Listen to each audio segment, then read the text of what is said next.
Hello friends, সবাই কেমন আছেন? আজকে আবারও কিন্তু নিয়ে আসলাম আপনাদের মাঝে অনেক লোভনীয় আকর্ষণীয় মাছ মাংস। কিছুই আপনার রুচিতে আসবে না এরকম একটা ঝাল ঝাল মজাদার ভর্তার রেসিপি থাকলে তো চলেন গিয়ে দেখি এই ভর্তাটা কিভাবে বানালাম, কি কি উপকরণ লাগলো। আর থাম্বনেল টাইটেল দেখে তো বুঝতেই পারছেন। আসসালামু আলাইকুম, সবাই কেমন আছেন দেশ ও দেশের বাহিরে যেখান থেকে আমার ভিডিওটা দেখছেন সবাইকে জানাই ভর্তার লাভার চ্যানেলে স্বাগতম। তো দেখেন, এখানে কিন্তু আমি আজকে নিয়েছি লাউয়ের খোসা। এই লাউয়ের খোসা দিয়ে একদম ইউনিক অথেন্টিক একটা ভর্তার রেসিপি শেয়ার করব। আর এটা খেতে এতটা লোভনীয় হয়, এতটা সুস্বাদু হয়, সত্যি আগে জানতাম না। এখন আমার শুধু আফসোস হচ্ছে যে আমি আগে কেন এই খোসা ফেলে দিলাম। এত মজাদার ভর্তা লোভনীয় হয়। তো এটা আমি আজকেই প্রথম ট্রাই করলাম, আর আজকে আমি প্রথম খেয়ে একদম অবাক হয়ে গেলাম। শুধুই আফসোস হচ্ছে যেন এত দাম দিয়ে লাউ এনে খোসা কেন ফেলে দেই। যেই খোসা থেকে এত মজাদার পুষ্টিগুণে ভরা লোভনীয় কম খরচে এত মজাদার ভর্তা তৈরি করা যায়। তো প্রথমে কিন্তু আমি লাউয়ের খোসাগুলো ছোট ছোট করে কেটে নিতেছি, তাহলে কিন্তু সিদ্ধ করতে এবং শিলপাটায় বেটে নিতে একটু সুবিধা হবে। সেই জন্য আমি কাজটা করতেছি। তো আমি এখানে কেচির সাহায্যে করতেছি, আপনারা চাইলে কিন্তু দা বটি দিয়েও করতে পারেন। তো লাউয়ের খোসার ভর্তা কে কে খেয়েছেন অবশ্যই কমেন্টে জানাবেন। আমি কিন্তু আর কখনো খাই নাই, আজকে প্রথম। তো আজকে প্রথম খেয়ে কিন্তু আমি একদম অস্থির হয়ে গেছি, এতটা মজাদার ছিল। মাশাল্লাহ, আল্লাহর নিয়ামত জিনিস, কত সুস্বাদু যে খেতে, শুধু একটু প্রসেস করে করতে পারলেই হয়েছে। তো এটা আমি যেইভাবে সিদ্ধ করছি, ভেজে নিছি এবং ভর্তাটা তৈরি করছি, সেই সেম প্রসেসটা যদি আপনারাও ফলো করেন তাহলে আপনারাও কিন্তু করতে পারবেন একদম বিনা খরচে, অল্প উপকরণে এত সুস্বাদু ভর্তা, যা গরম ভাতের সাথে জমে যাবে। আর ওই দিন কিন্তু আপনার পাতিলের ভাত খালি হয়ে যাবে নিমেষেই। এরকম জাদুকরি একটা ভর্তা নিয়ে আজকে হাজির হলাম। আর জাদুকরি ভর্তার মধ্যে দেখেন বেশ বাড়িয়ে অনেকগুলো পেঁয়াজ দিব অনেকগুলো রসুন, আর দিয়ে দিব কিন্তু 10 থেকে 12টা শুকনো মরিচ। একটু ঝাল ঝাল করে জাদুকরি ভর্তাটা আমি তৈরি করব আপনাদের মাঝে। তো এখন দেখেন আমি চুলায় চলে আসলাম। আমি আগেই কিন্তু পানি বসিয়ে রেখেছি যেন সিদ্ধ করতে পারি। তো কেটে কুটে ধুয়ে এগুলো নিয়ে এখন চলে আসলাম সরাসরি চুলায়। তো আমি এখন খোসাগুলো কিন্তু ঢেলে দিতেছি, আর একটু নেড়ে চেড়ে আমি এটা 10 থেকে 12 মিনিটের মতো হালকা জাল দিয়ে সিদ্ধ করে নিব। যেহেতু খোসাগুলি কচি, তেমন সময় লাগবে না সিদ্ধ করতে, অল্প সময়েই কিন্তু আমার কাজটা হয়ে যাবে। তো আপনারা চাইলে কিন্তু এখানে বিচিও দিতে পারেন, তবে আমি বিচি দেই নাই, শুধু খোসাগুলো দিয়েই ভর্তাটা তৈরি করতেছি। আমি তো স্বপ্নও ভাবি নাই এত মজা হবে ভর্তা, জাস্ট ওয়াও। তো দেখেন আমি কিন্তু ফিরে এলাম 8 মিনিট পর। তো 8 মিনিট পর এসে আমার লাউয়ের খোসাগুলো কিন্তু প্রায় ভালোই সিদ্ধ হয়ে গেছে। তো এই পর্যায়ে আমি নেড়ে ছেড়ে আরও 2 মিনিটের মতো সিদ্ধ করে নেব, যেন ভালো করে সিদ্ধ হয়। যেহেতু এটা একটা খোসা, যে কোনো সবজির খোসা কিন্তু সিদ্ধ হতে একটু সময় লাগে, এটা আমরা সবাই জানি। আমাদের ফেলে দেওয়া খাবারও যে টেবিলের সেরা খাবার হয় আর এত লোভনীয় হয়, সত্যি এই ভিডিওটা না দেখলে আগে বুঝতে পারতাম না। আর এগুলো কিন্তু এখন আমার ভর্তার লাভার চ্যানেলের জন্য। তো অবশ্যই কিন্তু আমার ভর্তার লাভার চ্যানেলকে আমি ধন্যবাদ দিই, যে এই চ্যানেলটা খোলার কারণেই কিন্তু আমি এখন আনকমন এরকম ভর্তাগুলো তৈরি করতেছি, যে এগুলো জীবনে খাই নাই, দেখি নাই। তো এখন কিন্তু আমার মুখের রুচিটাও বদল হইতাছে, খুবই ভালো লাগে নিত্য নতুন এরকম ভর্তা কি। আর আমি কিন্তু এখন বেশ মোটা হয়ে যাচ্ছি।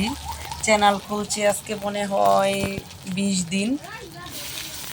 তো 20 দিনে কিন্তু আমি ভাত বাড়িয়ে অনেক খাওয়া পরে, আগে যদি একবেলা খেতাম এখন দুই বেলা খেতেছি, কারণ যেহেতু ভর্তা বানাই, ভাত খেতে অনেক ভালো লাগে, তাই কিন্তু রুটি একদমই খাই না, শুধু ভাত খেতেছি।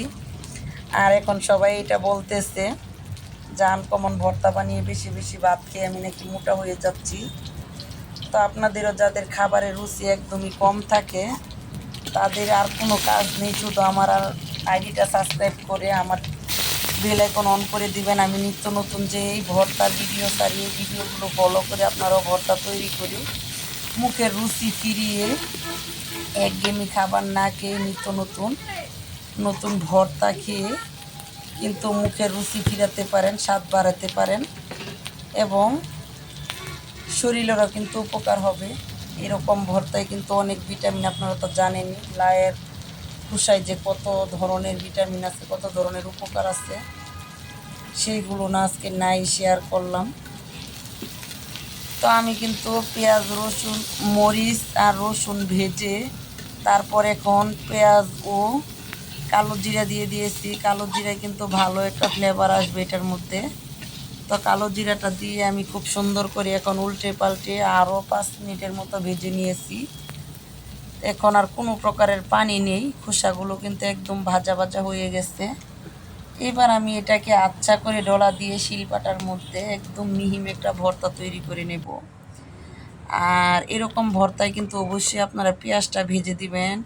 এই ভর্তায় কিন্তু কাঁচা পেঁয়াজ দিলে খেতে ভালো লাগবে না, কিংবা শুকনো মরিচ দিলেও ভালো লাগবে না, মরিচটা কিন্তু অবশ্যই ভেজে দিতে হবে। এই পর্যায়ে আপনারা যে কাঁচা মরিচ, রাঙা মরিচ দিয়েও কিন্তু ভর্তাটা তৈরি করতে পারবেন, তবে আপনাদের কিন্তু মরিচ ভেজে সিদ্ধ করেই দিতে হবে। কাঁচা মরিচ দিলে কিন্তু খোসার সাথে একদম সিদ্ধ করে নিতে পারতেন, তারপর আবার ভেজে নিতে হতো। তো আমার কিন্তু মরিচগুলো একদম ফ্রেশ করে বাটার পরে এখন রসুনগুলো দিয়ে দিলাম। রসুনগুলোকে ভালো করে বেটে তারপর আমি অন্য উপকরণগুলো দিয়ে দিব। তো ভিডিও দেখতে দেখতে যারা এই পর্যায়ে চলে আসছেন, যারা এখনও একটা লাইক দেন নাই, তাদের সুন্দর হাতে আমার ভিডিওর মধ্যে স্পর্শ করে একটি লাইক দিয়ে দেন প্লিজ। আর যারা নতুন এখনও আইডিটা সাবস্ক্রাইব করেন না, আমাকে ভালোবেসে অবশ্যই আমার আইডিটা একটু সাবস্ক্রাইব করে দিবেন, পাশে থাকা বেল আইকন অন করে দিবেন, এতে করে আপনাদের কাছে আমার নিত্য নতুন ভিডিও পৌঁছে যাবে। আর তখন কিন্তু সময় করে আপনারা দেখে দিতে পারবেন। আর দেখলে কিন্তু লাভ বন্ধুগণ আপনাদেরই। নিত্য নতুন এরকম জিনিস আর ফেলনা নাই, সব জিনিসই কিন্তু এখন দাম, টাকা দিয়ে আমরা কিনে আনি। তো এইগুলোকে প্রসেস করে খাবার উপযোগী করতে পারলে আমাদের সংসারে বছর শেষে বেঁচে যাবে লাখ লাখ টাকা। তো দেখেন এরকম একটা ভর্তা বানানে আজকে কিন্তু আমি শুধু লাউ তরকারি আর এই ভর্তাটাই বানিয়ে নিচ্ছি। তো এই লাউয়ের খোসার ভর্তাটা না বানালে কিন্তু আমার অন্য একটা তরকারি রান্না করা লাগতো, আর সেখানে কিন্তু দেখা গেছে মশলা, তারপর মাছ, অন্য অন্য কিছু লাগতো। তো সেই অনুযায়ী খোসাটা দিয়ে আমি আজকের দিনটা চালিয়ে নিতেছি। এটাতে আমার সংসারে কিন্তু আয়ও হইতাছে, আবার মুখের স্বাদও বদল হইতাছে, আর আমার কাছে কিন্তু খেতে ভীষণ ভালো লাগে, তাই কিন্তু আমি আপনাদের মাঝে শেয়ার করি। তো আমার ভর্তা কিন্তু এখন হয়ে গেছে। তো দেখেন আমি আর আবুল তাবুল একটা বাটা দিয়ে তারপর কিন্তু নামিয়ে নিব। তো আমি কিন্তু আজকে সরিষার তেল দিই নাই, যেহেতু অনেকগুলো তেল দিয়ে ভাজা হয়েছে। আপনারা চাইলে উপরে হালকা সরিষার তেল দিতে পারেন, খেতে ভালোই লাগবে। তো এই পর্যায়ে এসে কিন্তু আমি ভর্তাটা এখন উঠিয়ে নিতেছি। মাশাআল্লাহ অনেক স্বাদ ছিল, খেতে খুবই ভালো লাগছে। কি বলবো আপনাদের, এত লোভনীয় একটা খাবার। আমি আবারও কিন্তু আমার ভর্তার লাভার চ্যানেলকে ধন্যবাদ দেই যে ওকে আমি চালু করে আমার ভাগ্য খুলে ফেলছি, নিত্য নতুন খাবার খেতে পারি, অনেক ভালো লাগে। মুখের রুচিটাও কিন্তু দিন দিন আমার বেড়ে যাচ্ছে মাশাআল্লাহ। তো দেখেন ভর্তাটা কতটা সুন্দর হয়েছে। ভালো হলে লাইক, কমেন্ট, শেয়ার করে দিবেন। আজকের মতো বিদায় নিলাম, আল্লাহ হাফেজ। আসসালামু আলাইকুম ওয়া রাহমাতুল্লাহি ওয়া বারাকাতুহু।